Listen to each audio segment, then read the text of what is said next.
Hello and welcome to the Glimmer Gang podcast. I'm Lee Barbs, and in this episode of the podcast, we will be doing a set review for the steel cards in Into the Inklands. I also have a very special guest with me today. Why don't you go ahead and introduce yourself? What's up, everyone? My name is Brandon, also known as B Squared A 24. man that needs no introduction in the Lorcana space, I think. How you doing, my friend? I'm doing great, dude. How are you? Fantastic. Enjoying the Inklands release. How was your release? We're recording this the day after big box release, so we've had uh 2 weeks. What, 2 weeks now with the set?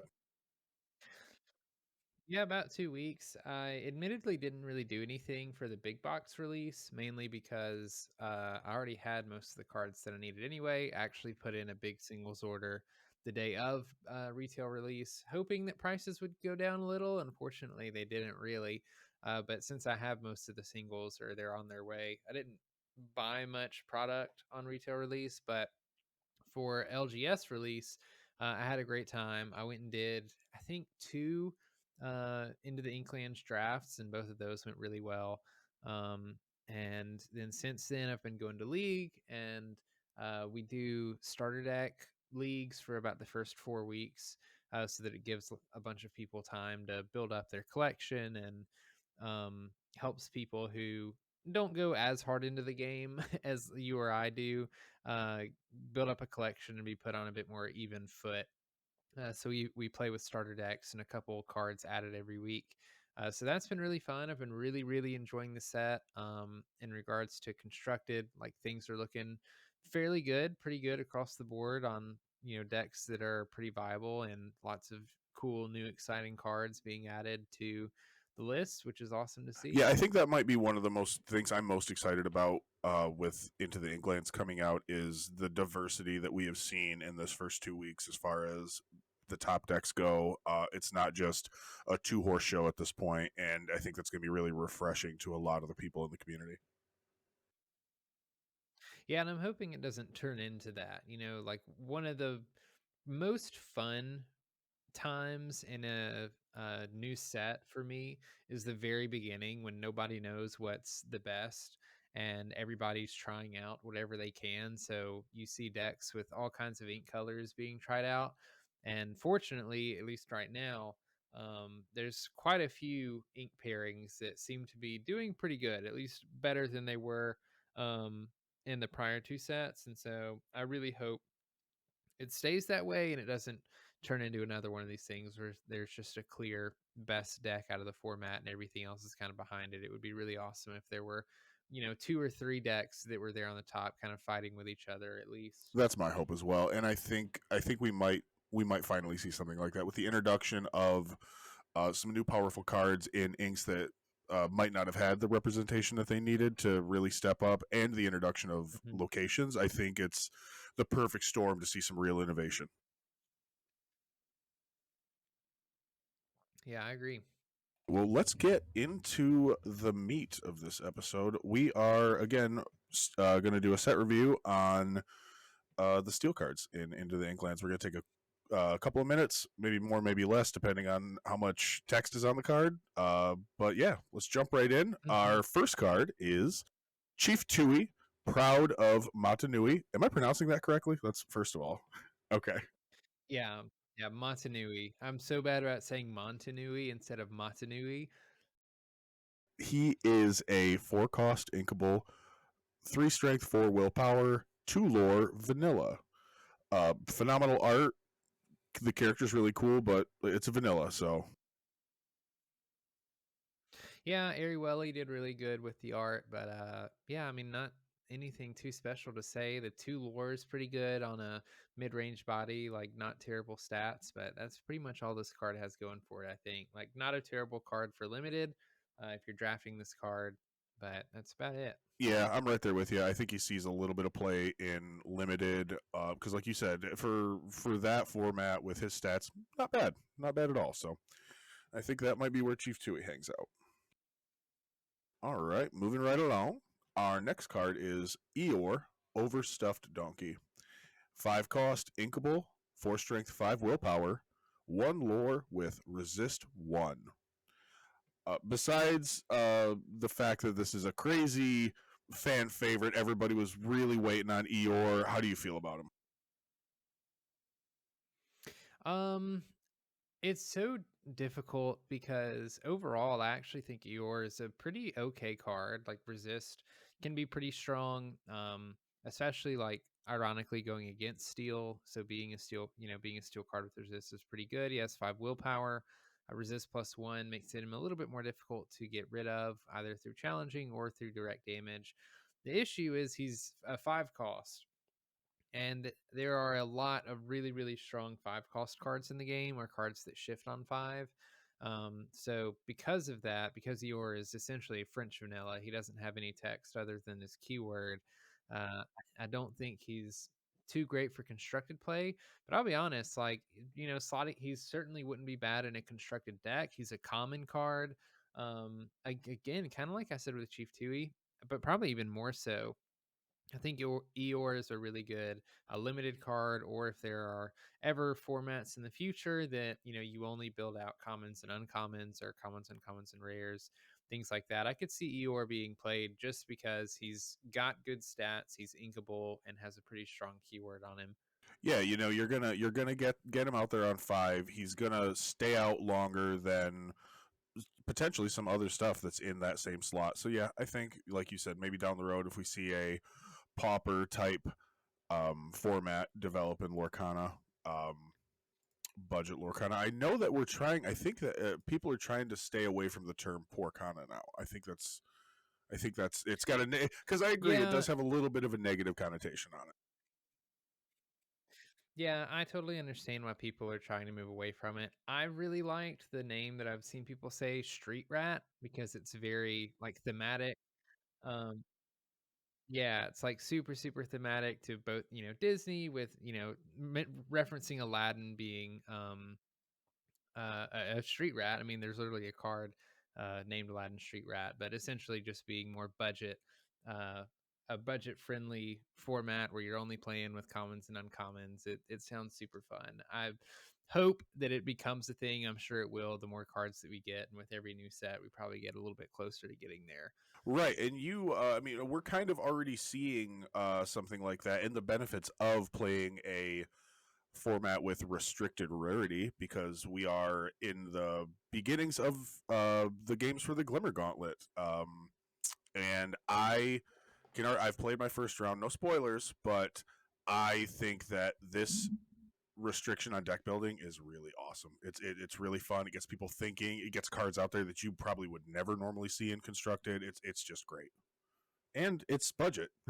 Yeah, and for anyone that doesn't know what the Glimmer Gauntlet is, it's 15 creators or people that are in the Lorcana community were given an ink pairing, and they could only play decks that had rares and below, so no super rares and no legendaries. And it's been really fun. I'm not playing in the tournament. I'm helping commentate over it and helping a little bit on the production side. But it's been so fun to kind of have that change of pace of looking at all of the cards in the card pool and taking out those super rares and legendaries that we rely on so much, because it really changes the kinds of decks that you have to build in certain ink colors, and really gets a lot of creative juices flowing, which I think is like super fun. And part of the thing that's very fun about a limited format, right, is exactly what you said about cards that you might never see play all of a sudden getting play or being pretty strong in the format, because you have to fill a role for cards that aren't normally there. On top of the 15 participants, we also have, along with Brandon, I think there's at least 10 other production team members, including Teddy. He's not playing, he's heading up the production team. But yeah, we got a whole another 10 people from the community that you'll know and recognize in the production team doing casting and all sorts of other cool, fun stuff. Yeah, it's probably the largest Lorcana content creator collaboration that I've seen so far. Like there's so many people um that are involved in this, and I think it's just going to get bigger because if I understand correctly, it sounds like it's something you guys are going to want to do annually. So I imagine even more people, will be pulled in if they weren't pulled in this Yeah, time. from my understanding, from the talks I've had with Teddy, it's basically as long as this goes as well as it already has started going, it's just going to keep growing, and we're going to keep doing it. So you might, if you didn't get your shot to be in the gauntlet this year, there's always next year. So, all right. Well, back to the cards. Now that we went off on that tangent, um, we have Gustav the Giant, Terror of the Kingdom, a 3-cost inkable, 6 strength, 6 willpower with 2 abilities and 1 lore. His first ability is All Tied Up. This character enters play exerted and can't ready at the start of your turn. And also has the ability Break Free. During your turn, whenever one of your other characters banishes another character in a challenge, you may ready this character. I think this card's super interesting. Cards similar to this exist in Magic. I play a ton of Magic, so knowing the ways that you can abuse those types of cards, he someday will see play. I don't know if he sees play today, but someday he'll see play. Yeah, I think this one's actually a little bit of a sleeper. I don't want to go as far as saying that this is a good card right now, but we're already seeing certain decks like Ruby Amethyst. I'm going to go off on a tangent from Steel a little bit. We're seeing people play with the Maui whale card that's like it's like 7 or 8 ink, and I think it's 7 ink. It has 8 strength, 8 willpower, and you have to spend 2 ink to ready it. And I've seen people tech the Maui whale card to get through some of these locations, and it's very similar to the Scar legendary card that we saw last set. That every time you challenge and banish a character, he readies back up, and it's kind of like a be prepared but on a body, like a board wipe but on a body.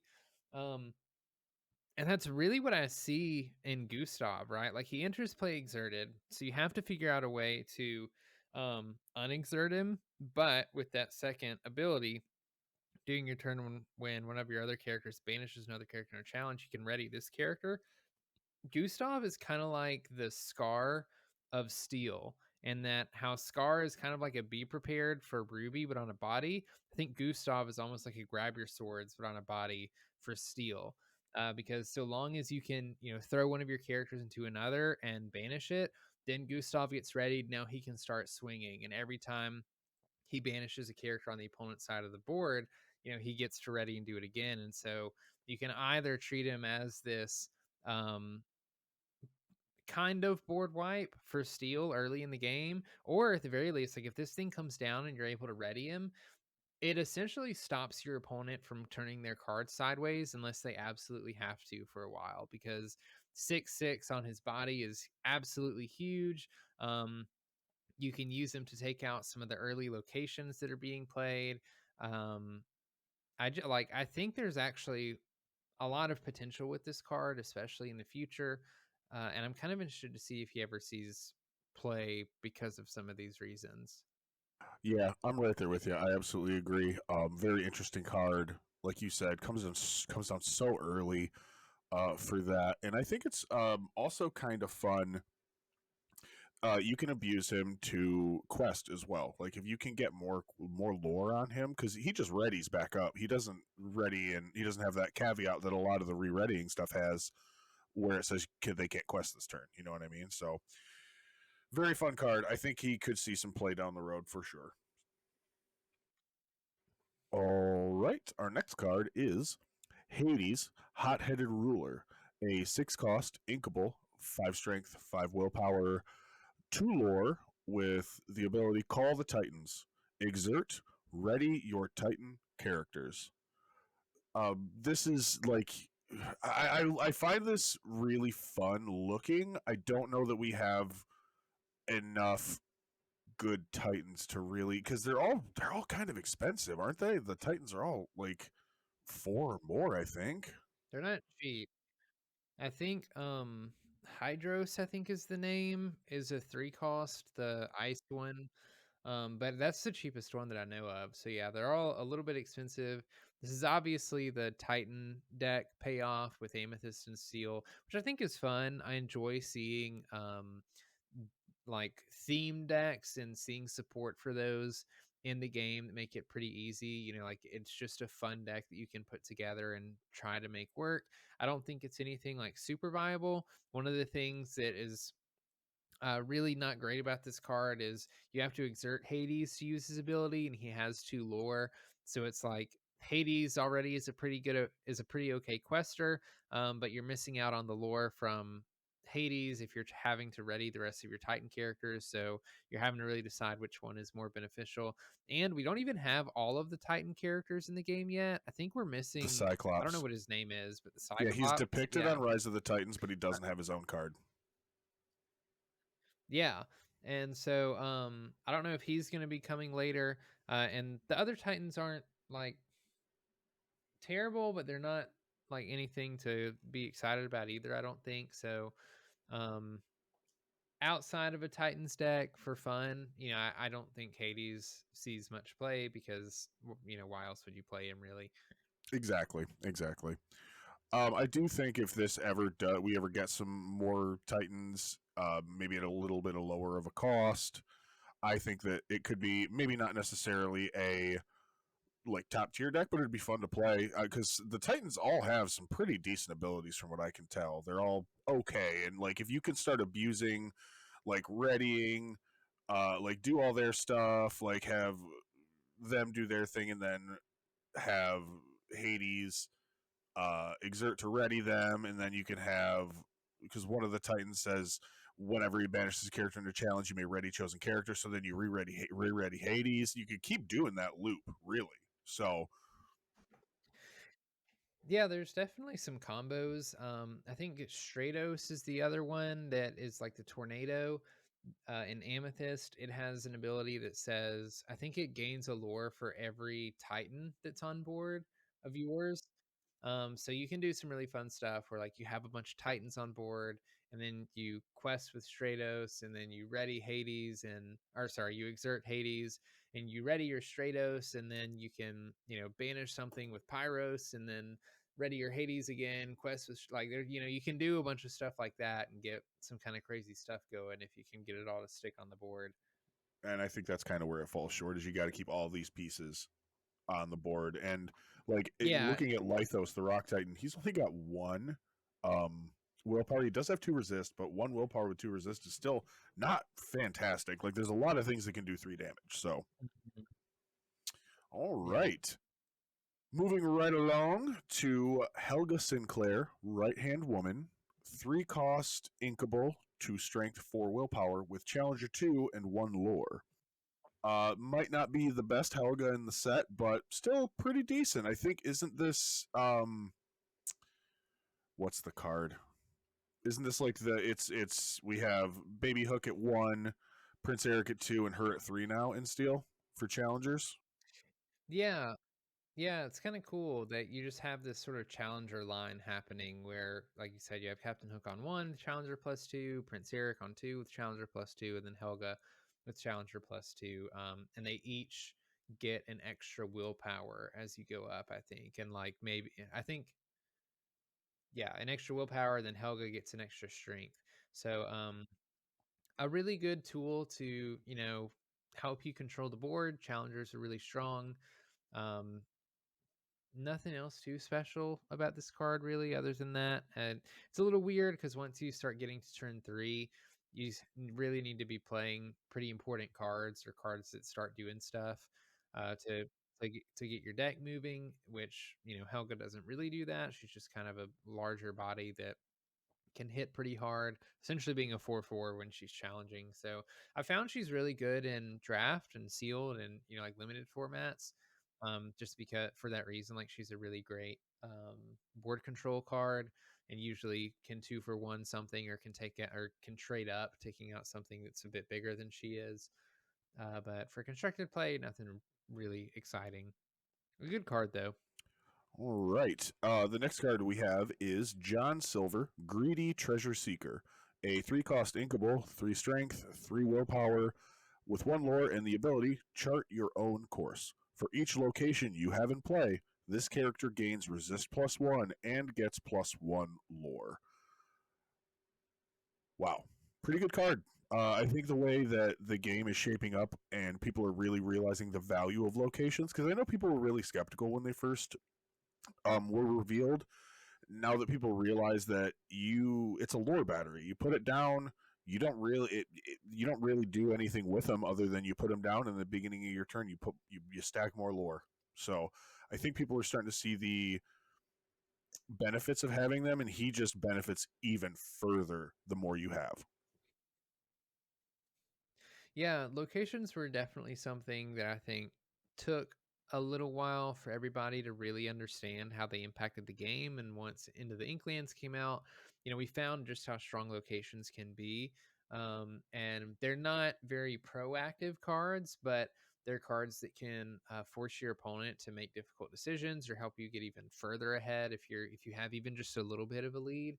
So John Silver is a super interesting card because both resist and getting extra lore is really strong, especially on a pretty mid-range card. And I've definitely seen games where someone has a John Silver on board and he's not respected enough, and then their next turn they play two or three locations, and all of a sudden John Silver has an absurd amount of resist, and he's questing for a ton of lore every turn, and it's very very difficult for your opponent to deal with him because it's going to be almost as hard, if not harder, to challenge and banish John Silver than it is for you to challenge and banish the locations. You kind of have to get rid of the locations before you can touch John Silver, or at least get rid of a few so that you can, finally banish him with all that resist. So, really good card. Probably just going to get even better as we get more and more locations that are really good.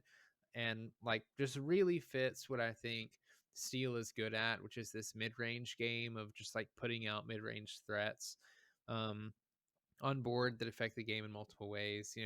John Silver kind of does everything. He uh, is a really good challenger and somewhat, doing somewhat board control because of all the resist he's able to build. And he's just a game finisher with all of that lore that he's gaining through his ability. Yeah, like you said, he's kind of the epitome of what you want a mid range body to be. You want him to come down, and you want him to do a lot of things. You want him to really pull their weight in the deck, and I think he does that with he passes that with flying colors, flying colors, if you ask me. So I think he's great. I think he'll see some play, definitely. All right, our next card is Kita, Royal Warrior. 2 strength, 3 willpower, 2 cost inkable with 1 lore and bodyguard. Essentially a color shifted Simba from the Amber, I think, right? Yeah. Yeah, basically just Simba, protective cub, but in steel. And that's very strong. I think, especially with the shift Kita that we see in Amber. That is a really strong legendary card. But I mean, we Simba has been played essentially in Amber decks ever since the first chapter, and really only until now are we starting to see some Amber decks not run Simba, and it's usually because they're running Steel and they're playing Kita in Simba's spot, having a um average stat, if not above statted 2 cost character, also be given bodyguard is just really good. That 3 willpower on turn 2 and being able to just stop the opponent from touching the 1 drop that you played, or later on in the game, any of the other characters you have. You'd be surprised just how effective adding a single bodyguard can be when protecting your board and helping you finish a game. Not to mention, like I said earlier, she's a really great shift target for the other shift Floodborne Kita that we have. So overall, really, really great card. Yeah, like you said, Simba has been played for good reason. Having such a low cost way of protecting things is fantastic in this game. We've seen that, and what puts, like you said, what puts Kita over the top is she's a shift target, and she's a good shift target for a good Floodborne card. So puts her over Simba until the day where we get a good uh like, do we even have a Floodborne Simba yet? Yeah, see, until the day we get a Floodborne Simba, and if he's good, then there will be some debate on which one you play. in my opinion. But until then, I kind of think if you're in Steel and Amber, which those two colors love each other, I think it's Keto. Yeah, I think it's definitely Kita over Simba just because as soon as your opponent sees a 2-drop Kita come down, they kind of always have to be thinking about whether or not you're playing the Floodborn Kita and whether or not you can play the Floodborn Kita or shift the Floodborn Kita on top of this one. Whereas if you're playing Simba, then obviously your opponent knows that there's nothing that you can shift on top of Simba, at least not right now. So definitely Kita first. And I think just like giving this card to another ink color opens up a lot of possibilities for future decks because Simba's just been great, especially for aggro decks and aggro mid-range decks that want to play those, 1-drop, 2 lore characters and just go super wide and play out as much as they can and try to end the game really early. He's just great because you can play him on 2, protect them, and uh, is also something cheap you can play later on in the game, like I said before. But in order to do that, you had to play Amber because the only 2-drop bodyguard we had in the game was Simba and Amber. But now you have Kita and Steel. So rather than playing Amber or being forced to play Amber for their 2-drop bodyguard, you can start uh, going a little bit further out, playing different colors like Steel, and maybe having some more aggressive decks paired with that color as well. Yeah, amen. I couldn't agree more. All right, our next card is Little John, Resourceful Outlaw, a 6-cost inkable, 4 strength, 5 willpower with 2 lore. He has Shift 4 and the ability, okay, Big Shot. While this character is exerted, your characters with Bodyguard gain Resist +1 and Lore +1. Um, Another good example of the kinds of things Steel really wants to do. And I think adding this type of ability to bodyguards is super interesting. Yeah, I really like it. It's definitely a card that you look at, and it's a build around card. You want to play this with a bunch of other bodyguards.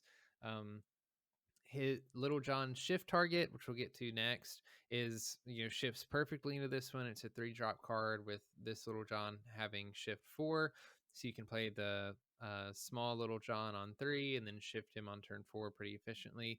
And it's just a really fun card. I've already built out a Amber Steel bodyguard deck with Little John, and like it works surprisingly well. It does a lot of the same stuff that normal Steel Song does, where you just look for a bunch of shift targets.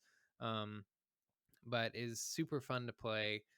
Just protecting your Little John. It's giving all your bodyguards +1 lore, but Big Little John is also helping your bodyguards stay around a little bit longer, giving them resist +1. So it's a super fun card, if anything. Absolutely, and it does nothing but incentivize what bodyguards are already doing, which is turning sideways.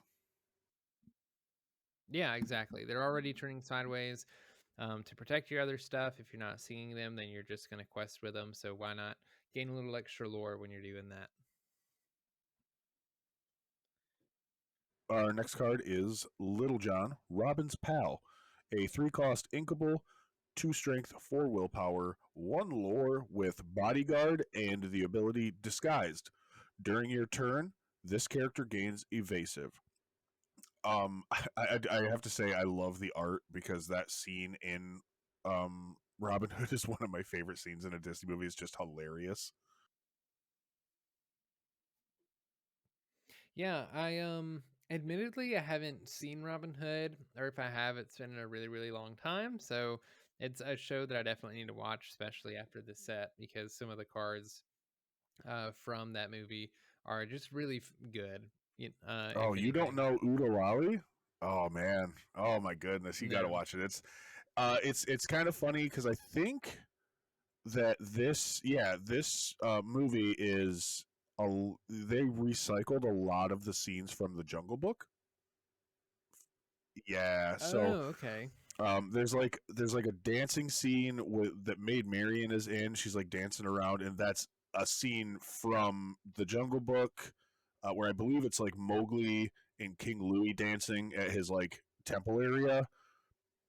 And there's some other ones too, and that's kind of why I believe that's kind of why they chose Baloo and Little John. They're the same character, you know what I mean? So yeah, Okay, okay. they're just color swapped because Baloo in the Jungle Book is gray and he's brown in Robin Hood, but it's the same character, and I'm pretty sure voiced by the same voice actor, if I'm not mistaken.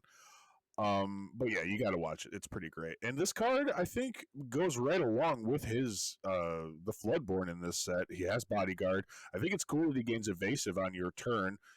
You'd be.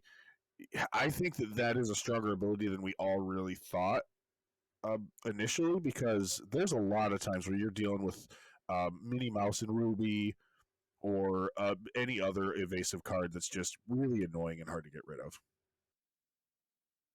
Yeah, evasives can be difficult to get to, and I think is especially fitting for the deck that this wants to go in, because you're playing a lot of bodyguards that are supposed to be protecting your things, as specifically Little John resourceful outlaw. But if you're playing against in a deck that's a bit more aggressive, that's running a lot of evasive characters just trying to race you to 20, well, you probably don't have the time to set up all your bodyguards and Little John and gain a lead in that way. And the evasive characters aren't going to care about how many bodyguards you have on board trying to banish anything. They're just trying to get to 20 as fast as possible. So Little John not only just already goes into that deck, but he has the ability to challenge some of those evasive characters and slow them down while you're trying to build up your board and get the Little John resourceful outlaw on board and that whole engine going. So, pretty good card for that for sure. Yes, absolutely. Our next card is Lithos, Rock Titan. It's either Lithos or Lithos. It's yeah, I I think think it's so too. Lithos. He is a 4 cost inkable, 4 strength, 1 willpower with resist +2, 1 lore in the ability Stone Skin. Exert. Chosen character gains resist +2 this turn. This is just, it's another piece to the Titan puzzle. It does fun exert things like you exert him, you can make him he can get tougher. You can keep Hades safer. Any number of cool stuff you can do. But it's very much a piece that just kind of goes in that deck specifically. Yeah, something I'm noticing is just all the combos that whole Titan stack does. Like, I think the character design and the card design for this card is really fun. Only having 1 willpower makes him really brittle, which is like just typically really hard stone can be really brittle. So like it can be really tough until you finally do snap it, then it just shatters. So I think that's pretty cool. And the idea of exerting Lithos just to give himself +2 more resist to have resist +4 is kind of funny. Being able to like do that and then ready him either with Hades or with Pyros or something like that so that he can hit something else that's really big. So I don't know. I think it's a really fun and flavorfully designed card. Um, he obviously gets around some of the steel ping stuff, having resist +2, even though he only has the 1 willpower, which can be pretty helpful and hits pretty big. But overall, just another Titan card that goes in the Titan Right. deck. Yep. Exactly. I agree. Our next card is Mickey Mouse, Stalwart Explorer, a 3 cost inkable, 3 strength, 3 willpower, 1 lore with Let's Take a Look. This character gets +1 strength for each location you have in play. Some more steel location shenanigans. Does I don't. It's essentially you're getting a combat trick for each location that you have in play, which I'm always really divisive over combat tricks because sometimes with the right card and the right payoff they can be fantastic, but more often than not they're just super underwhelming. Yeah, I don't love this card because um at least in constructed, giving something extra strength doesn't really do much for you. I think because strength isn't tied to your win condition in any way. So, rather than having to jump through hoops to get Mickey Mickey's strength high enough for you to banish stuff, there's probably just a different card you can play that, will banish the things that you're worried about anyway. So having to like do extra things just to make Mickey a stronger card, I don't love. I don't think this card is very good, I to be do honest. love the Indiana Jones vibe we get from him. I do really, really dig that. That's a really cool interpretation for Mickey Mouse. I don't know that we've seen him in that type of role in any other media, so that's pretty fun. Yeah, I don't know either. And something that was actually brought to my attention today, apparently there's a story that gets told across some of the cards in this set, and this is one of them. His flavor text says Mickey knew just where to start searching for the sorcerer's hat, but he didn't expect it to be guarded. And apparently Gustav is guarding the sorcerer's hat, and then like the sapphire Pluto distracts him, which is why there's a distract card with Gustav on it. And then Minnie, Funky Spelunker, goes like into the cave and finds the sorcerer hat, which is why you see Minnie's silhouette in the sorcerer hat card. So some like pretty cool stuff there that I definitely didn't notice. Yeah, it was kind of crazy when I found that out. I didn't catch all of that, but it's pretty cool. Yeah, I definitely don't pay as much attention to the lore and the story as a lot of people in our community do. Shout out Blake, the Warlock Leverum, that does his really, really fun lore stuff when he's not hanging out with the Glimmer Gang guys. I'm sure he picked on that up on that instantly. So, all Yeah. right, our next card is Mickey Mouse Trumpeter, a 4-cost uninkable, 0 strength, 1 willpower, 1 lore with the ability Sound the Call, exert, pay 2 ink, play a character for free. So many people want this card to be playable and good, but I don't think playing him on turn 4, I don't think he can. I don't think there's a way to keep him safe. Yeah, it's definitely a card that it's just it dies to everything, right? Even when it's readied. And there are so many answers to this card that already see play and constructed that your opponent's bound to have an answer for him. So it's a card that you have and you play and you just pray that your opponent doesn't have the answer, and then you can play a really big expensive character the next turn for 2 ink instead of whatever the normal ink cost is, and then Mickey very likely dies to whatever your opponent already had on board. So this is a great example of a card that has a very strong ability, but is a like really weak or like really bad card. If this ability was on a card that had a little bit more willpower or that was a little bit more difficult to touch, excuse me, he would be much better. But yeah, I want this card to be good. It would be so fun to see it pop off, but I think it's definitely a card that you build a deck around just so that you can have it pop off a couple times, even and it's not going to be very consistent. But you at least have fun while Right, doing it. exactly. I know the main thing that everybody was talking about with this was like, oh, you get him down, and then you can pay 2 to play Chernobog. So I know that was a big. And hey, Mhm. if you can make that pop off, more power to you. That's awesome. That's but it's just it's not anywhere near as consistent as you would need it to be for like if you're really trying to be competitive and in the constructed format. Yeah, which isn't the worst thing in the world. Like he is a legendary, so he's a little bit more difficult to get, but because he's not such a strong legendary card, he's pretty cheap. So you could probably pick him up for, you could probably pick up a playset for less than $10. And then you can build your deck out of him, which would be pretty fun, and that's pretty good. So I think it's okay for sure to have legendaries are hard to get cards that are a bit more built around, and just kind of built for more fun, exciting decks rather than the most competitive or strong decks. Oh, for sure. And honestly, now that the more I think about him, the more I think he might he would probably be a better play in multiplayer than anything else, because in multiplayer there's a chance that there's something that somebody's going to want to get rid of more than him. at least more. There's because like in multiplayer, depending on how many people you're playing with, let's assume you're playing with a 4-person pod. There's 3 other players, or there's 2 other players that could potentially have more threats, things that are hitting harder, doing more, that need to get rid you need to get rid of before him. You know what I mean? So it could see its day in multiplayer. I think that could happen. Yeah, I agree. I think overall Yeah. it's just a There's fun nothing wrong with card. the card Yeah. just being fun.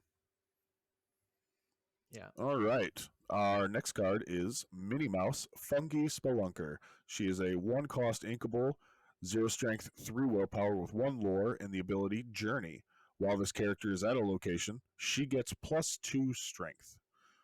Um, Again, now that you brought up the whole storyline behind it, really fun card, really really cool card. But again, having a combat trick like that and having it, you have to be at a location to in order to even benefit from it. I don't see her getting a super big amount of play. I could see her getting a lot of play if we ever get a Minnie Mouse Floodborn. I could see her being, because she's a 1-drop, so she's a guaranteed good target for any Floodborn, really. So Yeah, it not only does she, like you said, like her ability isn't just seeing locations, she physically has to be at one. And yeah, right now the cheapest that it costs for something to be at a location is 1 ink. So it's a little bit expensive to really for her to see much benefit. And her being a 1-drop, you probably want to play her pretty early with 0 strength on her. It makes it really easy for your opponent to banish her most of the time.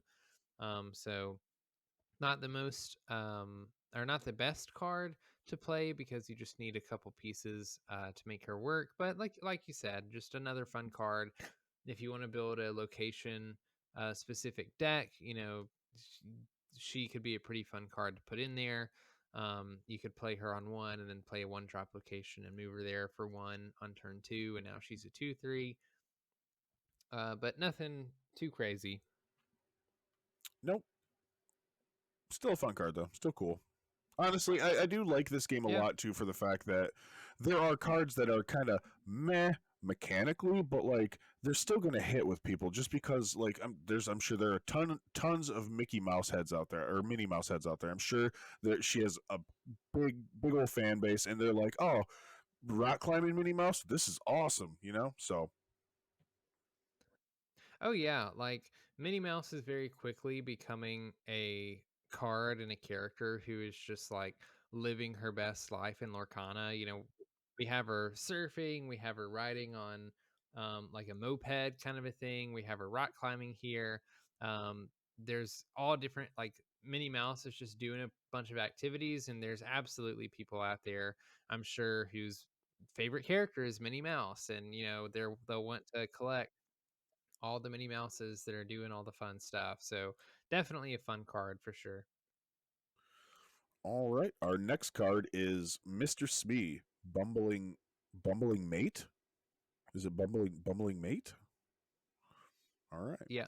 It's a 2-cost inkable, 3 strength, 3 willpower, 2 lore with the ability Oh Dear Dear Dear. At the end of your turn, if this character is exerted and you don't have a captain character in play, deal 1 damage to this character. From what I understand, Mr. Smee is already seeing play. This is a pretty strong card, in my opinion, especially if you're really gonna go all in on the pirate idea. You have the 1-drop Captain Hook, to where he can start challenging, and or not challenging, but he can start questing and not take any damage pretty quickly. Yeah, I mean, not even going all in on the Pirates. You're absolutely right. Mr. Smee is seeing a lot of play right now, and one of the best early game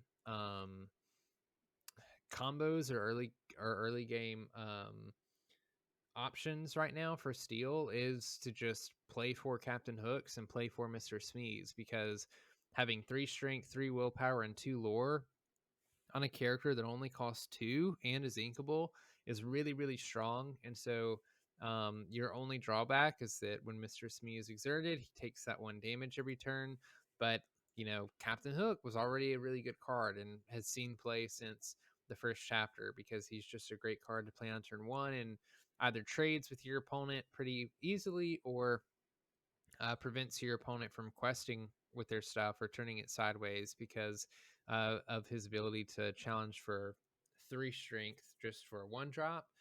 So already having a really strong 1 drop followed by a really strong 2 drop can be really good because there's all kinds of stuff you can do with it, right? Like if you have Mr. Smee and then you quest with Mr. Smee because he has 2 lore, then if your opponent hits Mr. Smee, you can hit your opponent back with Captain Hook. Um, and so it's just like overall a really great card. 3 strength is already going to banish a lot of stuff that early in the game anyway. So if you do manage to quest with Mr. Smee, he might just straight up trade with whatever is challenging into him. And like he's one of the few really cheap characters that you don't feel the worst about drawing later in the game just because he has 2 lore, right? So usually if you draw, say, Captain Hook on turn 11 of your game, you're not the most happy about that, especially if you're top decking, because you're probably trying to finish the game out or play something that's a bit proactive. At least with Mr. Smee, if you draw him on turn 11, you can play him down, and that's 2 lore that you're threatening every turn rather than just one. So, really, really strong card. Even like with Captain Hook for sure, but even without Captain Hook, just such a strong body on board that threatens either challenging something that your opponent maybe doesn't want to be banished, or just straight up uh, getting you a early lead by being able to quest for 2 lore. Absolutely, Mr. Smee, for such a like it says in his name, for such a bumbling character that never really did a whole lot. It's he's doing a whole lot in Lorcana. Yeah, it's pretty funny to see how goofy of a character like Mr. Smee is in Peter Pan, and how much of a comic relief character he is, because of how almost intimidating and strong he is in this card in Lorcana. It's pretty funny. Our next card is Mufasa, Champion of the Pride Lands. 7 cost, inkable, 3 strength, 10 willpower, 3 lore vanilla. Uh, got a lot of defense and a lot of lore, so I mean he's got that going for him, but he's still a 7 cost. Yeah, pretty expensive. He's one of the few characters that get into those double digits with the 10 willpower, which is pretty fun to see. But unfortunately, this late in the game, there are just so many things that can banish this when it's played for a variety of reasons. So, although he has really big stats, and lots of lore, so he would be pretty threatening coming down on board, potentially being able to quest, more than once, unless your opponent just throws everything into him. Uh, Being a vanilla kind of hurts him, and I don't think he is a great card, mainly because of where he falls in his cost. Mufasa's kind of having it rough in this game, man. I think we have the Amber Mufasa that's pretty great, and that's about it. All the rest of his are just pretty underwhelming. Yeah, they're all kind of the same thing, which is like, except for the Amber one, and it kind of does this anyway, where like Mufasa is just this like big vanilla character that can usually quest for a pretty good amount of lore. And it's like the Amber legendary one isn't that, but the deck you build around him is built around like him dying and then pulling out a really big high questing, character that you can potentially keep questing for. So it's kind of funny. I mean, the legendary one is pretty strong. We see it played a good deal in Amber decks that get built around him, and like it's certainly not a bad deck. But it would be fun to see like a Floodborn Mufasa, or a Mufasa that did a little bit more than just be big and be vanilla with a fair amount of lore. Perhaps one day. I mean, there's hopefully. I mean, as far as we're concerned, the sky's the limit with this game. So someday, the the odds are he'll have a card that does more than just be big. Because I agree, that's kind of his one thing right now. Mm-hmm. All right, our next card is Nala, Fierce Friend, a 3 cost inkable, 2 strength, 4 willpower, 2 lore, vanilla. Is this Nala's first appearance? I believe it is, yes? All right. I think Great so. character, love Yeah. her in the movie. But yeah, another vanilla for the Lion King too, which is kind of rough. Yeah, Lion King gets stuck with a lot of these vanillas, it Yeah, seems. I mean she's okay. I don't see her getting played constructed, but you're not going to be upset to see her in limited. She's got 4 willpower, which is decent, and 2 lore. So Yeah, worst case scenario, she's a inkable 3 drop with 2 lore that happens to have 4 willpower, so maybe she gets to quest more than once. our next card is Pyros, Lava Titan. A 5 cost inkable, 5 strength, 4 willpower, 1 lore with the ability Eruption. During your turn, whenever this character banishes another character in a challenge, you may ready chosen character. Another great piece for that Titan build that they put into this set. Again, I want there to be some lower cost Titans. That I think that would really pull this deck together. Yeah, he's a little bit expensive there at 5 ink, and kind of as I mentioned with Eeyore, there's a lot of really strong 5 cost characters um, that you're wanting to play in steel or with steel. His ability is pretty strong, being able to ready another chosen character and it not specify anything about whether or not they can quest. Is pretty strong. So, even just having him on board, threatening um, your ability to do that might be pretty good. But at least so far, I don't think people have been playing him very much. He's a little bit slow just because you have to play him and then wait for him to dry before you can even start doing all that stuff. So, unless you also like give him rush or something, um, he's probably just going to sit there and then get removed, or you're similar to what a lot of the characters that have to challenge things struggle with is your opponent can just decide to not exert their stuff if they don't want to. Yep, for sure, for sure. Uh, well, like I said, there'll be a fun Titan deck that people try to throw together that you'll see. It probably won't be anything top tier, but it'll be fun. It'll be fun and kind of flavorful because they all synergize with each other. So Yeah, yeah, I agree. our next card is Razul, Palace Guard, a 2 cost inkable, 1 strength, 3 willpower, 1 lore with the ability Looky Here. While this character has no damage, he gets +2 strength. Kind of another meh card, if you ask me. Like, not super great, but not the worst either. I like the. It's kind of. I guess it's kind of like having Challenger 2 as long as he has no damage. So Yeah, it's a kind of a weird card because it's almost like a worse, or I won't say worse, but it's like having a different Prince Eric where, like, he's an in between from Smee and Prince Eric, in my opinion, because he starts out as a 3/3 since he doesn't have any damage on him, but as soon as he takes damage, he drops to a 1/3. So it's kind of a weird thing where it's a little bit easy for your opponent to get around if they want to, but still kind of a threatening card on 2 when you play him down because at the end of the day, he's a 3/3 unless you're able to damage him otherwise, or unless your opponent challenges with him and he becomes damaged. yep, for sure, I completely agree. Our next card is Robin Hood, Beloved Outlaw, a 1 cost inkable, 2 strength, 2 willpower, 1 lore, vanilla, that is very clearly the shift target for the next card that we're going to be talking about. Yeah, that's one of the things that I love about Disney Lorcana is you can look at a card like this that is just he's a goon, right? He's an inkable 1 drop 2/2 with 1 lore, so nothing surprising. There's a bunch of other cards that have this exact same stat line, but you can never write these cards off because especially if it's a character and a very popular character in Disney, you can almost guarantee that if there isn't one already, there will probably be a Floodborn character in the future that all of a sudden makes this card relevant.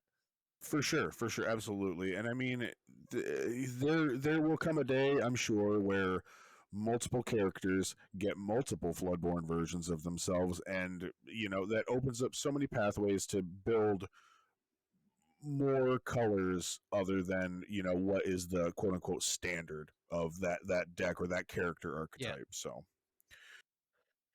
Yeah. our next card is Robin Hood, Champion of Sherwood. A 5 cost inkable, 3 strength, 6 willpower, 2 lore with shift 3. The ability Skilled Combatant. During your turn, whenever this character banishes another character in a challenge, gain 2 lore. And the ability The Good of Others. When this character is banished in a challenge, you may draw a card.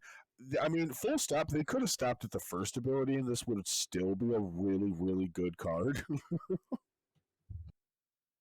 Yeah, I mean, this is arguably the best card in the set because he literally does everything. One of the fun and strategic things about Disney Lorcana is if you're challenging, you're not questing, and like questing is how you win, but challenging is how you keep board control. So a lot of times you're having to decide which one is more important for you to challenge and lose out on your win condition for the turn or progress your win condition. And Robin Hood just does both. Like when if as long as he's banishing the thing that he's challenging, he's gaining the same amount of lore that's printed on his card. So you don't get any drawback from controlling the board, which is super strong. Being able to both keep your opponent from um, gaining the lead and pushing your lead even further. And then, like you said, that's just the first ability. On the back end of that, being able to essentially replace himself when he's banished in a challenge also just makes it really strong because your opponent either has to find ways to banish him outside of a challenge just to deny you that card, or they're just going to give you an extra card that potentially gives you an answer to their word state whenever he gets challenged. And so a lot of times he ends up being a 2-for-1 because you can challenge one of their characters and take out a character, and then even if one of their characters takes out your Robin Hood, you're gaining a card off of that. So just a really really great card. He's also, I mean, one of the key things about this card is that he's a shift 3, which means he can be played as early as turn 3. So it makes it very easy for Steel to do a turn 3 whole new world if they want to sing that, since Robin Hood is a 5 cost, which can be pretty strong. So you can start playing really strong cards, or you can start singing really strong cards as early as turn 3 if you can get him to shift onto that 1-drop Robin Hood. Yeah, it's he like you said, he does everything. There's really no drawback to this card at all. It's just pure value on every angle. I think it is safe to say, like, it is debatable. There might be, I think it's debatable that there's one other card that might be in the running for best card in set, but I think Robin Hood has it, man. I really do, because in my mind, the other one is probably Ursula. Deceiver of All is in the running for best card in the set. Don't get me wrong, phenomenal card, generates amazing value, but you have to have other cards in addition to her for that. He works on his own essentially, like, because you don't have to shift him. You can hard play him for 5, and that's still a great card.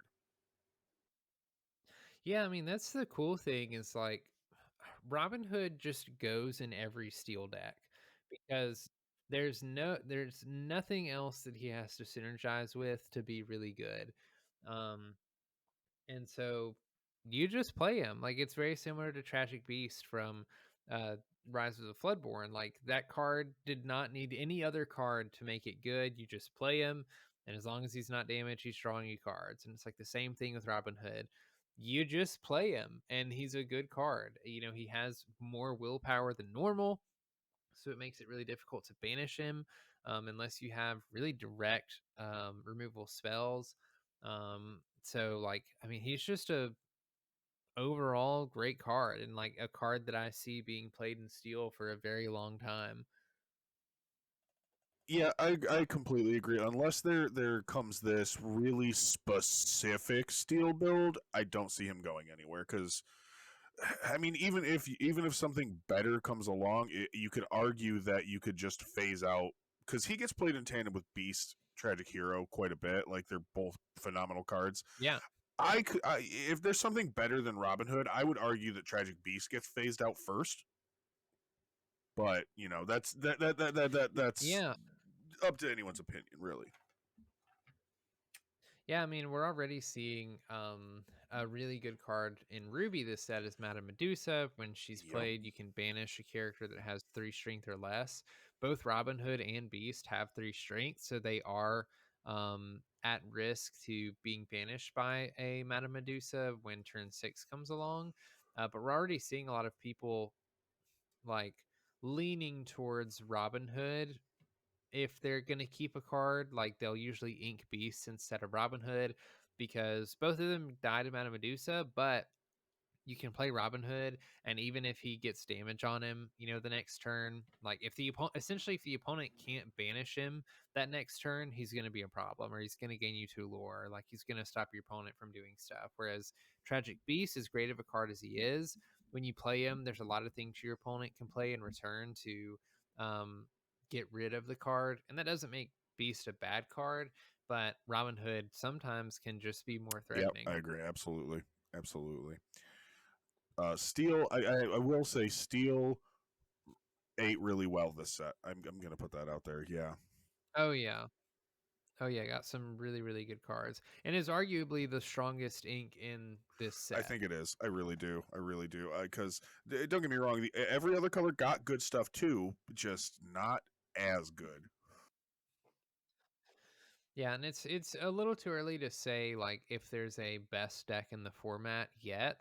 But one of the things that's really interesting is like in Rise of the Floodborn, it's very obvious Ruby Amethyst was the best deck in the format. Was getting to a point where it was being oppressive because it was just easier to win with the deck, and it topped more tournaments than any other decks, and it was just kind of clearly ahead of all the other ones.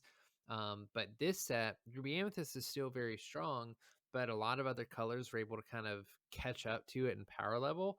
And the other decks that are in contention for being the best deck in the format, a lot of them, if not most of them, are steel. Like basically every pairing with steel is viable and is a top deck, probably other than Ruby. There's the Ruby Pirates deck, but even that deck is like still works sometimes. Like it's by no means a bad deck or one that just kind of flops unless everything goes right. Like just the John Silver and the location packages going on there is really strong.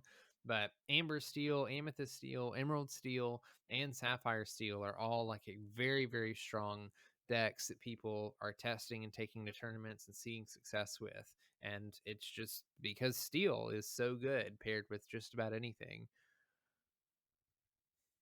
Yep, it's absolutely true. Yep, it feels like the choices for top deck are gonna end up being Steel and you know what I mean. Yeah, yeah. All right, our next card is going to be Sheriff of Nottingham, corrupt official. 4 cost, uninkable, 2 strength, 4 willpower, 1 lore, and the ability taxes should hurt. That is that's such a that's so brutal. Like they they do. Like they yeah, mission do. accomplished. Um, whenever you discard a card, you may deal 1 damage to chosen opposing character. Very fun, interesting card, and I know that there is a 3 card combo that you can potentially OTK with this guy, which is pretty fun. I don't know how consistent it is. I haven't played it yet, so I don't know how consistent it is. I don't think it's very consistent now that people know about it. It's Sheriff of Nottingham, and then you play the Bayou, which is a new location that we got this set that says whenever a character quests while here, you may draw a card, then discard a card. And then Beast Relentless, I believe, which is an Emerald legendary card where Beast says when an opposing character is damaged, you can ready him. He costs 6 ink to play, so essentially on turn 6 play Beast Relentless, and you hopefully have Sheriff Nottingham and the Bayou in hand. On turn 7, you can play Sheriff Nottingham and play the Bayou and move Beast to the Bayou on the same turn. Because Beast Ink is dried, you're able to quest with him, so you'll quest for 2. When you quest with him at the Bayou lets you draw a card and discard a card. When you discard a card, Sheriff of Nottingham lets you deal 1 damage to an opposing character. When you deal 1 damage to an opposing character, Beast sees that character damaged and readies himself. And so then you can do that, as many times as there uh, is willpower on the opponent's side of the board. For anybody that wants to do the math on that, you basically just have to have x plus 2, or sorry, 2x plus 2, where x is the number of willpower on the opponent's side of the board equals 20. So essentially, you only need 9 willpower on your opponent's side of the board, and you can go from 0 to 20 because you just have to deal 9 damage to Ready Beast 9 times. He's going to quest for 2 every time he does that, but he quests for 2 the first time for free. Um, and so, yeah, it's scary when it happens. It was a very popular thing that people were testing, before Inklands even came out. But unfortunately, it's so late into the game that Beast usually dies to some form of removal. He has 5 willpower, so there's a steel card that came along in this set that specifically does 5 damage to a character, so he dies to that. He of course dies to all the or is banished to all of the ruby cards that banish cards. He can also be put into the inkwell by some of the sapphire stuff that banishes things into the inkwell. So there's quite a few answers to the card, and on top of that, like even an emerald, or sorry, in amber, the bare necessities lets you discard a non-character card. So you can, if you use that and then you see the Bayou in the opponent's hand, you can discard it to get rid of some of the pieces. So not the most consistent, but is a really fun deck to play when you can make it go off. I think having really fun, 0 to 20 combo decks in a game is pretty good, and honestly, you don't want them to be super strong because then that just gets annoying. It feels like the person across the table is playing solitaire. But nonetheless, a really fun combo going on there. In regards to the actual card, I don't think the card is all that great. It's very it is very steel because there's a ton of cards in steel that let you draw a card and discard a card. So it's a card that you synergize with that just lets you filter through your deck to find the cards that you want or that you need. But you're only dealing 1 damage at a time, which isn't nothing, but you're just throwing away a lot of cards into your discard when you're doing that. A lot of people have mentioned pairing this with Whole New World. I don't think that's great either because you don't particularly want to be just like tossing a bunch of cards into the discard just to deal a bunch of damage. Um, it's actually kind of a counter to A Whole New World, because this doesn't specify on your turn. So if you have a handful of cards and then your opponent plays Whole New World and you discard a bunch of cards, you get to deal a bunch of damage to your opponent's um, characters. But otherwise, it's just a lot that kind of has to happen, or a lot that has to go on for this card to really start creating a lot of value, which is why I don't really love it too much. Yeah, I'm right there with you. Super fun, super interesting. Can be really cool when it goes off. Just not quite consistent enough, I don't think. All right. Our next card is Simba Fighting Prince, a 7 cost inkable, 5 strength, 7 willpower, 2 lore with the ability Step Down or Fight. When you play this card, and whenever he banishes another character in a challenge during your turn, you may choose one. Draw 2 cards, then choose and discard 2 cards, or deal 2 damage to chosen character. I love the art for this card. This might be the coolest depiction of Simba I've ever seen. I love that he's got the like almost tattoos. Essentially, is kind of what it looks like. War paint, Yeah. maybe that kind of thing. That looks really really cool. And I think this is our first modal card. I think this is the first card we've had that is you Yeah. may choose one of these 2 different things. You know what I mean? Yeah, I don't think we've had a card yet that gives you 2 options and says choose one of them, which is really cool. And honestly, like the card's not bad. Even he's 7 he costs 7 to play. So he's a little bit expensive and maybe like a little bit too slow, which is why he doesn't see much play. But both options are really strong. Like he's doing 2 damage to something on play, or he's, filtering the cards out of your hand that maybe aren't very good or you don't need, so that you can find cards that would be better that you do need for the turn. He has great stats for his um ink cost and ability, and he has 2 lore, which is pretty solid to be questing with.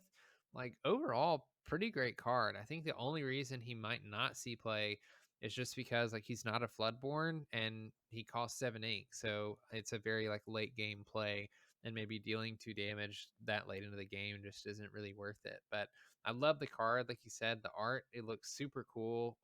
Like you said, with the tattoos or like war paint or whatever that's supposed to be. It's a very, very cool depiction of Simba for sure. All right. The next card is Simba, Rightful King. A 5 cost inkable, 4 strength, 6 willpower, 1 lore with the ability Triumphant Stance. During your turn, whenever this character banishes another character in a challenge, chosen opposing character can't challenge during their next turn.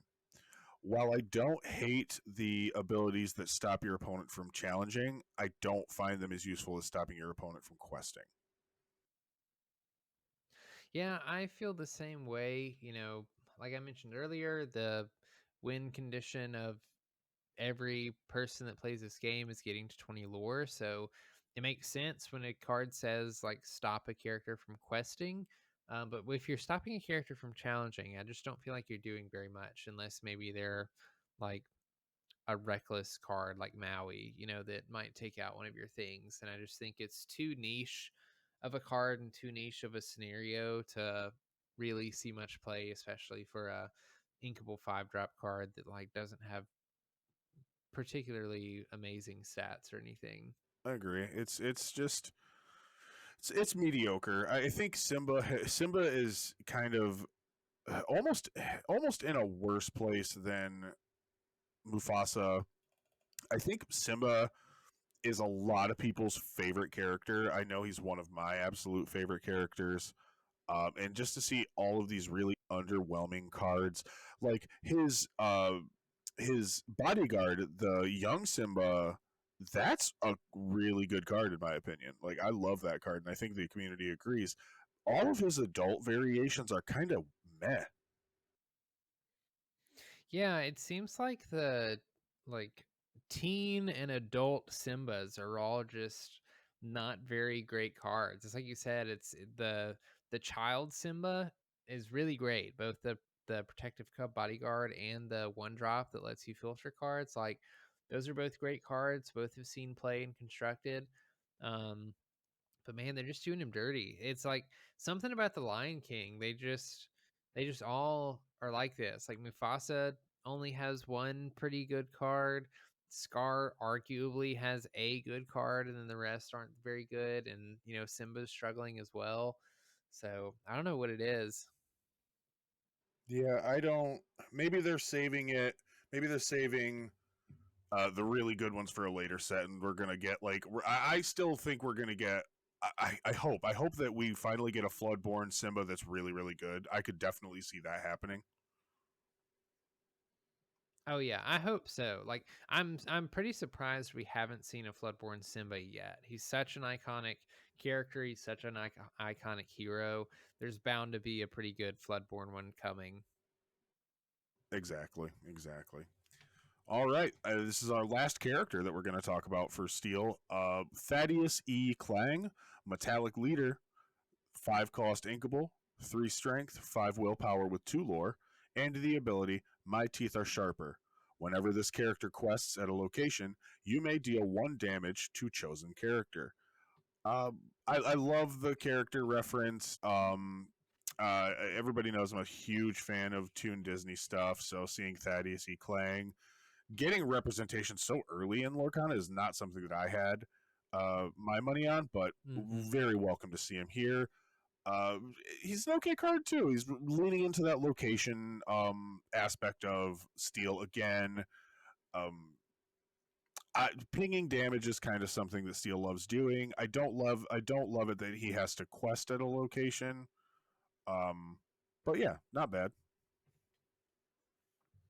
Yeah, it's kind of requiring a lot of things, happening in order for him to be good. But location synergistic, and just like you said, doing all the stuff that Steel likes to do. I like to imagine a world where you play Sheriff of Nottingham and you play Thaddeus, and like you have and you're playing the Bayou, so you move Thaddeus to the Bayou, you quest, and you get to ping a damage with Thaddeus, and then you get to draw and discard a card and ping another damage from Sheriff, and you just kind of like get to do some stuff like that.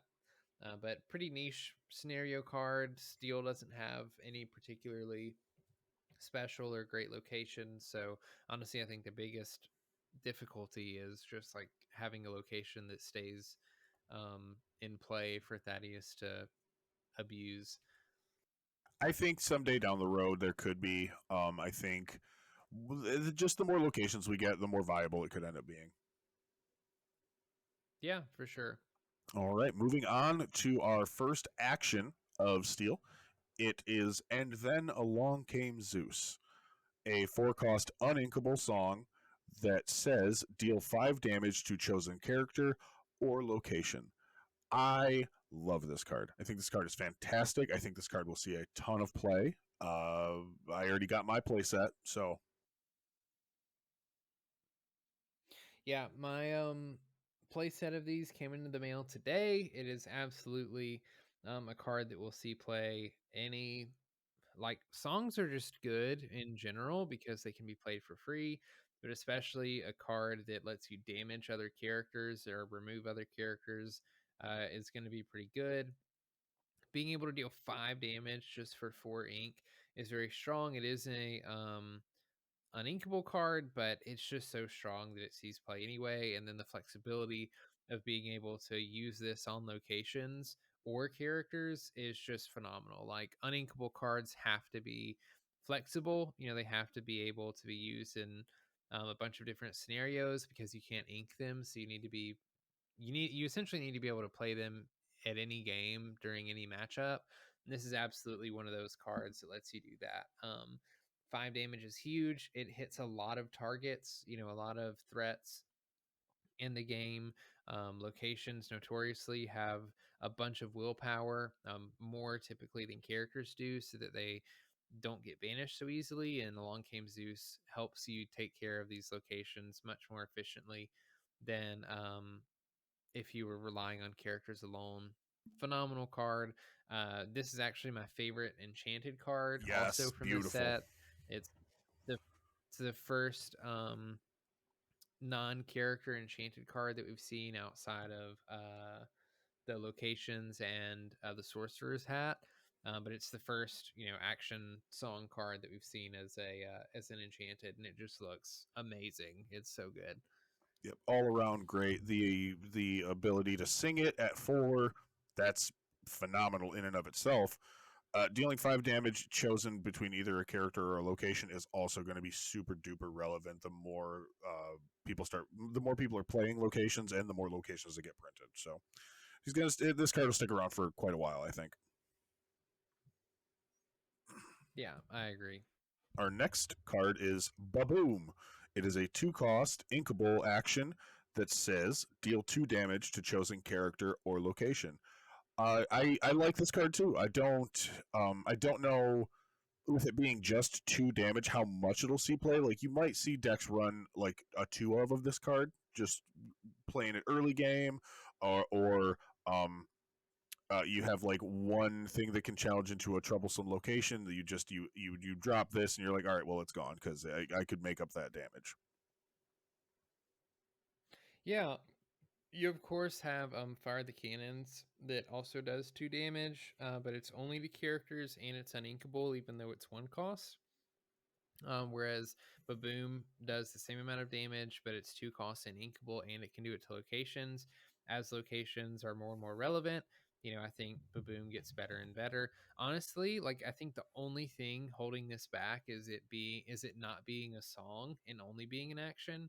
Because if this was singable, I think you'd absolutely see it in decks right now, being able to finish something off, or similar to And Then Along Came Zeus, being able to help you take care of a location that's being problematic, so that you're only challenging with one character, I think would be really strong. So I think if more aggressive decks start seeing a lot of play, like really aggro focused decks, you need to be able to deal with them really easily or really quickly and early. I think this card sees more play, but overall, I think a not bad card for sure. And the art's pretty amazing too. Very, very good art. Yeah, really fun art with John Silver there, You yelling know, everybody to fire, and then the really cool looking cannons with the steel I literally just um noticed that the steel symbol was on symbol there. on I it. literally just noticed that. That's Yeah. phenomenal. I love that. I love how they can take the art from these very established IPs and beloved movies and shows and put this Lorcana twist on them and having it flawlessly just be part of the art and part of the world.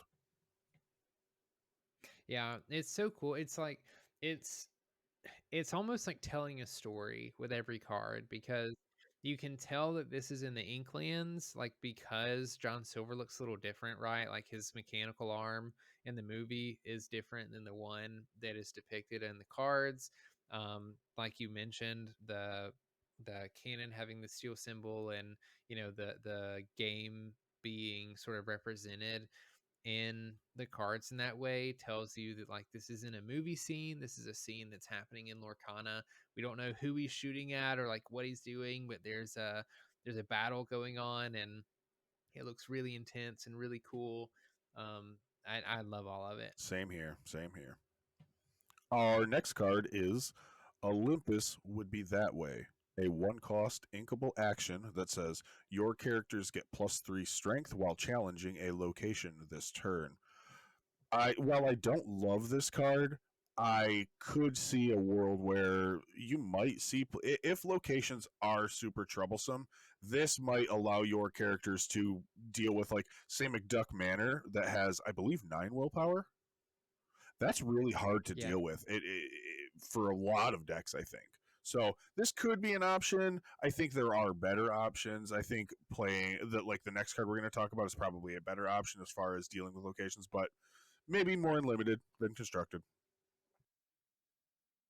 Yeah, it's kind of an interesting card to see, when we know Rise of the Titans and Then Along Came Zeus both exist, where Rise of the Titans can just banish a location, and Then Along Came Zeus does 5 damage to a location, because um, those are two really good answers to a location, and part of the point of having an action that answers locations, I think, is that you're not having to use your characters on locations. You're using them to quest or sing or like use their ability or just like other stuff. So this card is almost like it feels almost like a desperate attempt at um banishing a location. Like, you just don't have enough strength on board, so we're gonna play Olympus Would Be That Way, and now everything has enough strength to like get rid of all the locations on the board. Which works sometimes, I guess. I guess it would work better in a scenario maybe where there's like a lot of locations widespread across the board versus just one or two locations that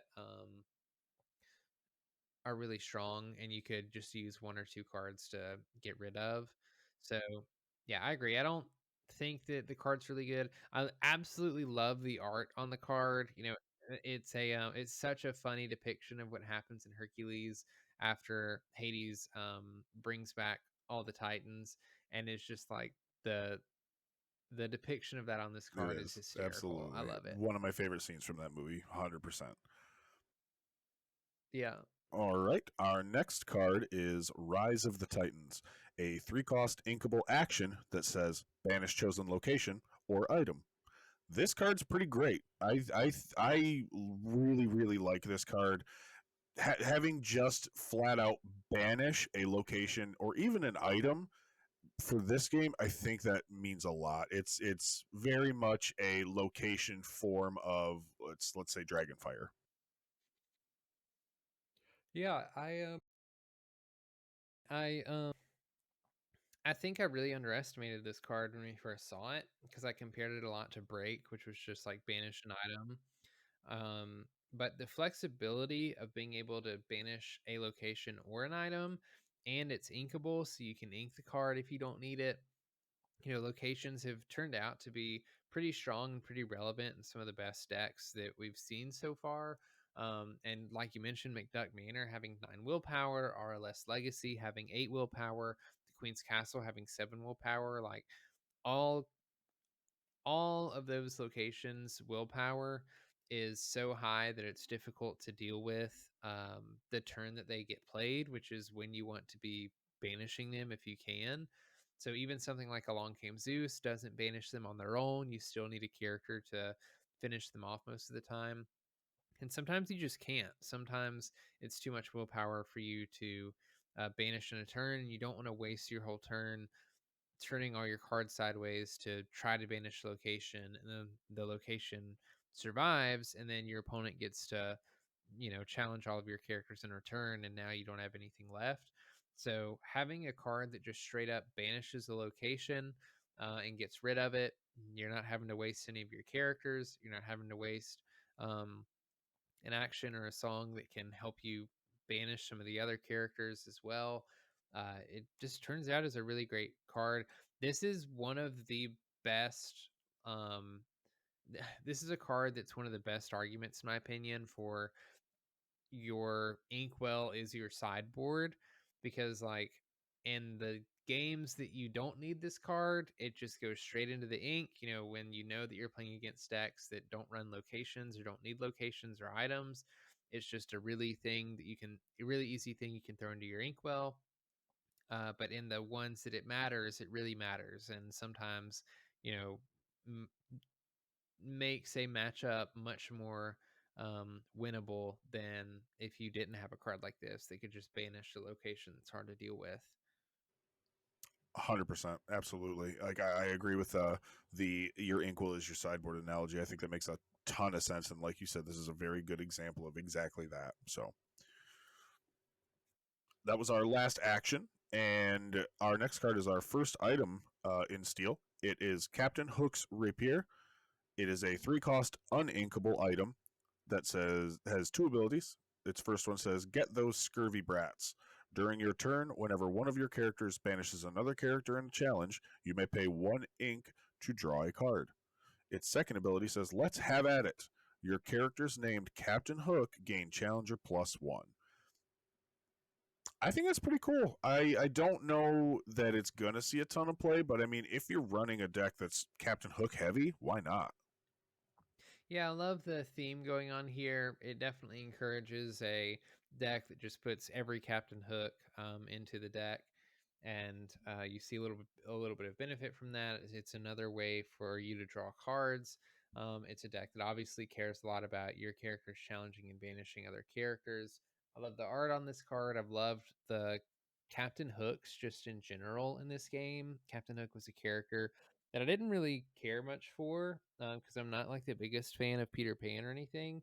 But the way they've depicted him in Lorcana and the fun that they've had with that character has made me love the character so much more. And so this just kind of adds to that um, with the card. It's so fun. And I hope to just build a deck that puts all of the Captain Hooks into it one day, just to do it, just to have fun. See, I feel like Lorcana has elevated Captain Hook to this position as a villain to be taken seriously because even in the Peter Pan movie, he's just kind of much like Mr. Smee. He's kind of a bumbling fool for most of the movie. You know what I mean? Like, there's not a whole lot of like this guy's pretty scary. You know what I mean? But so far in Lorcana itself, starting with Forceful Duelist, which I think he looks incredibly intimidating in that art. I think it's done wonders for the character in general. Yeah, Forceful Duelist to this day is one of my favorite card arts for Lorcana. It's Agreed. just like it encompasses a um a look for Captain Hook that I think is so much more like intimidating and menacing as a villain than you get in like the Peter Pan movies, where like you said, he's just kind of like this bumbling pirate sometimes. Um, which I just absolutely love that version of Captain Hook. Yeah, Marcel Berg was the artist for the card, and he definitely knocked it out of the park with that. Yeah, without a doubt. Our next card is Gizmo Suit. It is a 3-cost inkable item that has the ability Cybernetic Armor. Banish this item. Chosen character gains resist +2 until the start of your next turn. Definitely could keep something safe with this guy. I don't love the card itself. I don't like that you have to banish the item in order for it to do something. I do, though, love the reference, and my boy Gizmo Duck is gonna be in Lorcana at some point. This is the proof right here. It's just we're just counting the days down now. Yeah, this was very much like the Pick a Fight card from Rise of the Floodborns that showcased Ralph from Wreck-It Ralph. It was, the only card in the set that, was hinting at an IP to come that hasn't come yet. So it's exciting to see that that has now entered Lorcana, and so we can expect it in the future. But I agree. I don't think the item is too great. Having to banish it isn't amazing. We already have an item that lets you exert it to give something resist +1 with mouse armor, I think is what it's called. So the only thing that I can think of is there's a card in Sapphire, Tinkerbell, a very little or very clever fairy or something like that. Um, and Yeah, let's not call it what Jonty calls it. yeah, I try to actively not do that. But she lets you put an item into your inkwell when you banish it. So like there's a little bit of synergy there where you could play this card to give something resist that you want to stay alive longer and also ramp yourself at the same time. But I don't know, it's just a lot of things going on, a lot of pieces to put together for a card that like ultimately isn't great. Yeah. It's okay. And I do love the fact that you see in this art, there is actually a collection of Gizmo suits. It's not just one, because you do see one in the two of them. One you just see kind of the shoulder on the right, and the other you can see almost the whole suit on the left. I love the thought that there are multiple Gizmo suits just hanging out in the Illuminary. Yeah, it gives me like Iron Man vibes for Yes. sure on like a progression of suit, as things get improved upon. 'Cause you can even see on the suit on the very left that you can see more than the other one where you really only see its shoulder. It's definitely a different suit. Like it doesn't have all the same stuff that the one that we see in the center of the card looks like. So I don't know if it's supposed to be like a previous version and this is an upgraded version, or if they each serve different purposes. But it's really cool to see.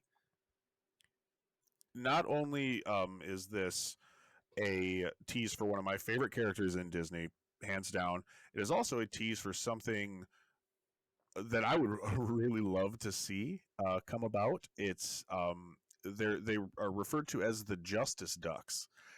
They started off as a team of superpowered duck characters, essentially, in Darkwing Duck, and it was a part of a 2-part episode called Just Us Justice Ducks, and it's Gizmo Duck, Darkwing Duck, Stagmutt, Morgana, Macabre, and Neptunia, which they're all characters from Darkwing Duck. It's just super fun, and I am personally hoping for a day where I get to assemble the Ducks in a Lorcana deck. So I'm looking forward to that. Oh, I'm sure it's coming. Like that sounds. All right, our final item for the set is Map of Treasure Planet. It is a 3-cost inkable item with 2 abilities. Its first ability is Key to the Portal. Exert, you may pay 1 ink less for the next location you play this turn. And its second ability is Show the Way. You may pay 1 ink less to move your characters to a location.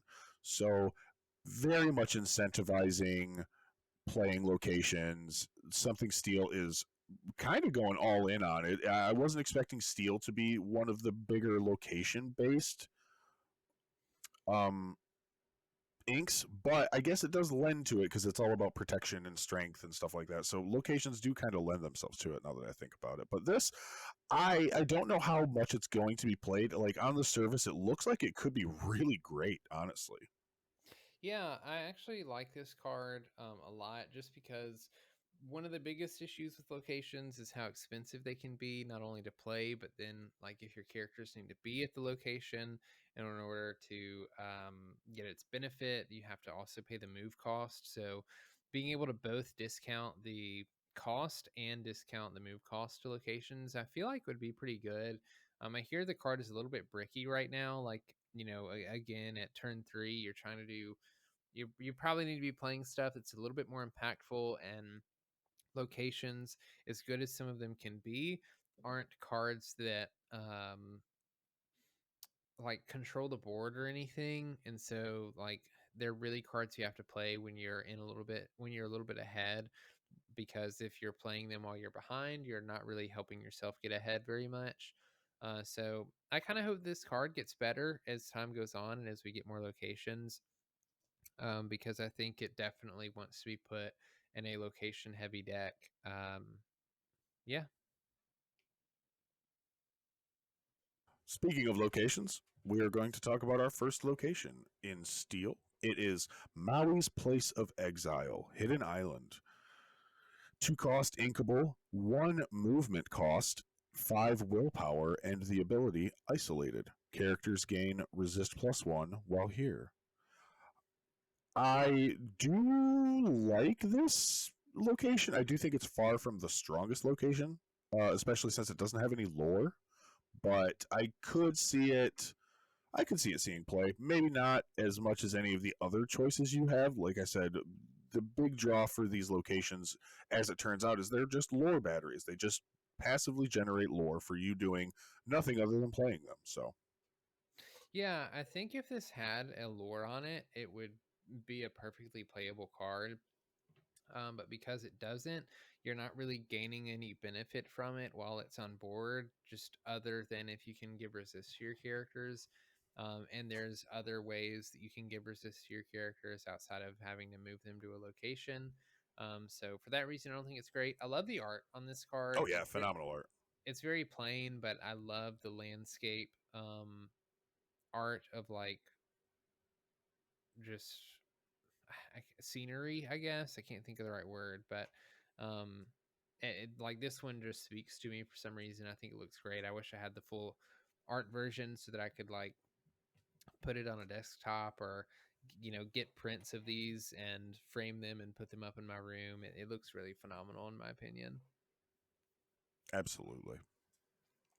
Our next card is Nottingham, Prince John's Castle. And just so everybody's aware, that is the proper way to pronounce that. I'm pretty sure Jonty would agree with me, but Yeah, Nottingham, not yep, Nottingham. it's It's not Nottingham. Nottingham. No, it's Nottingham. So now that we got that out of the way, it is a 2 cost inkable, 1 movement cost, 6 willpower, 1 lore vanilla location. I do think for the simple fact that it has the one more lore, or it has 1 lore, which Maui's Place of Exile has none, and it has 1 more willpower. I think that this is kind of an obvious play over that. Yeah, this one doesn't do anything necessarily unless other characters benefit from moving to locations, but having a little bit of extra willpower and that one lore makes it so that it's a little bit more difficult to get rid of, especially if you play it pretty early, because there's just not a ton of characters that will be able to challenge and banish it in one go. It'll probably require your opponent to use multiple cards to get rid of. So for that reason, it might see some play. All right, down to it. The last card in Steel in Into the Inklands is the Bayou, Mysterious Swamp.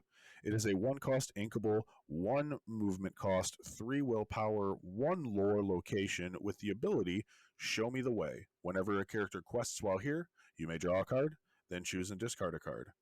We talked about this card already because it's part of that 3 card combo with Sheriff of Nottingham and Beast Relentless. I think that even outside of that, this could see play simply because you can get this done on turn one and start generating lore. I know it's not going to last long since it has a very small amount of willpower, but I think it's decent. Yeah, it's not even a terrible one drop card either. Like I've had it played or I've had this card played against me, and you'd be surprised at how like sticky these things can be when your opponent goes first. So they play this, and you play your one drop, and then they play a two drop. So now if you challenge their location, your one drop gets banished. And it like creates this weird thing where a lot of times you're more concerned about the threats they have on board than you are the location. So it's just kind of slowly gaining lore in the background, even though it doesn't have a ton of willpower, and it eventually does get banished pretty easily.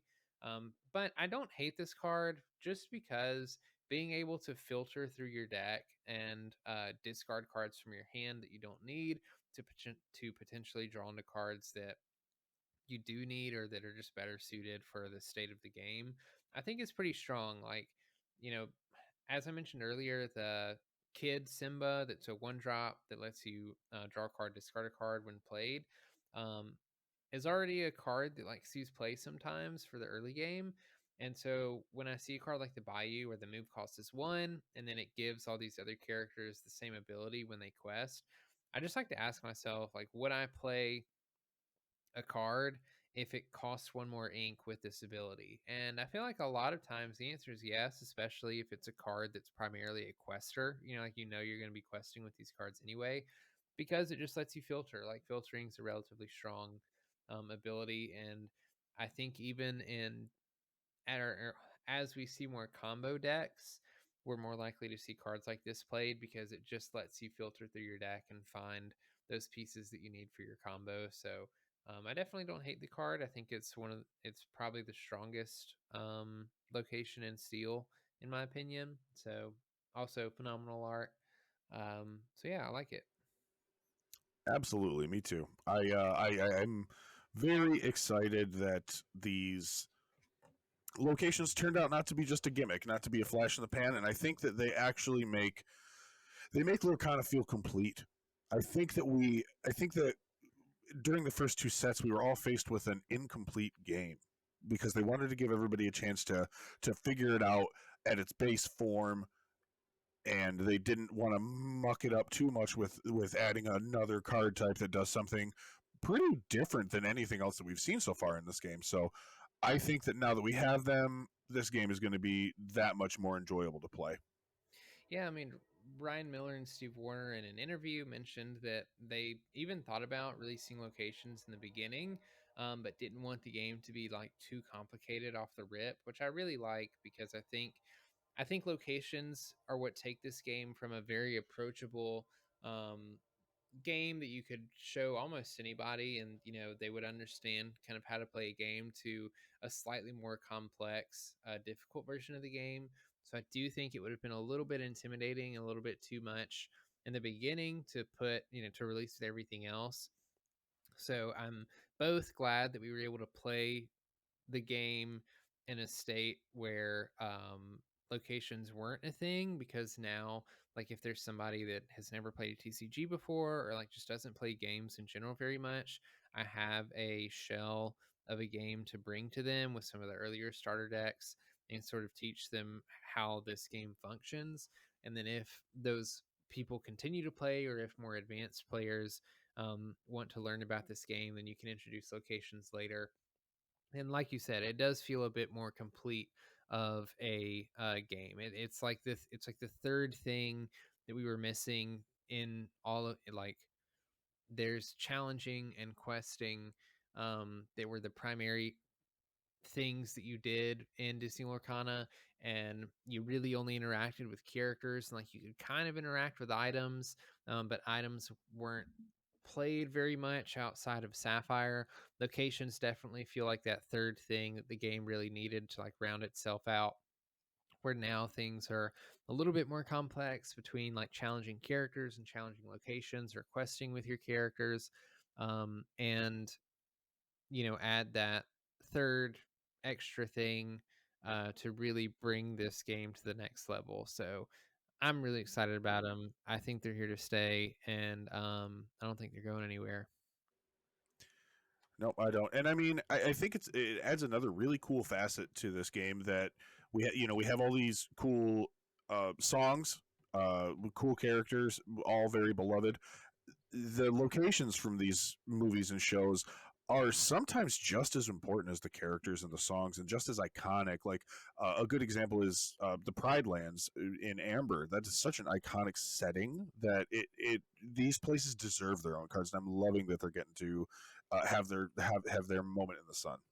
Yeah, I agree. That's also why I wasn't upset to see enchanted locations, like for that exact reason. Like it totally makes sense that Pride Rock, has an enchanted card because it's just an iconic location in the Disney world. No pun intended, but so I absolutely love them. All right, my friend, that was it. That was the full rundown of the steel cards for Into the Inklands. This is the final episode in our review of all of the inks in Into the Inklands. Hope you guys enjoyed the series. Thank you, Brandon, for being here, man. It's always awesome sitting and chatting with you, talking about Lorcana.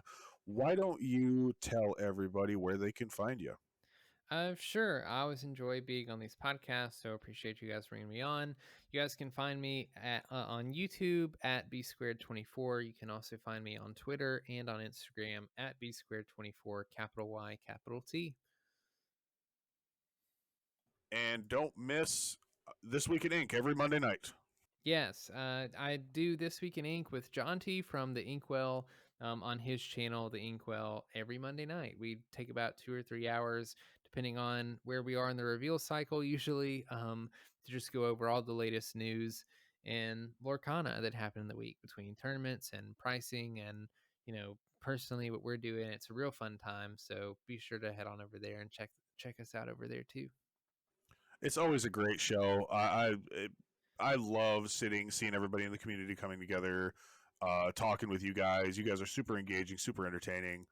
It's beautiful content, and I love it. So, thank you for being here, my friend, and for everybody out there, glimmer on. Glimmer on.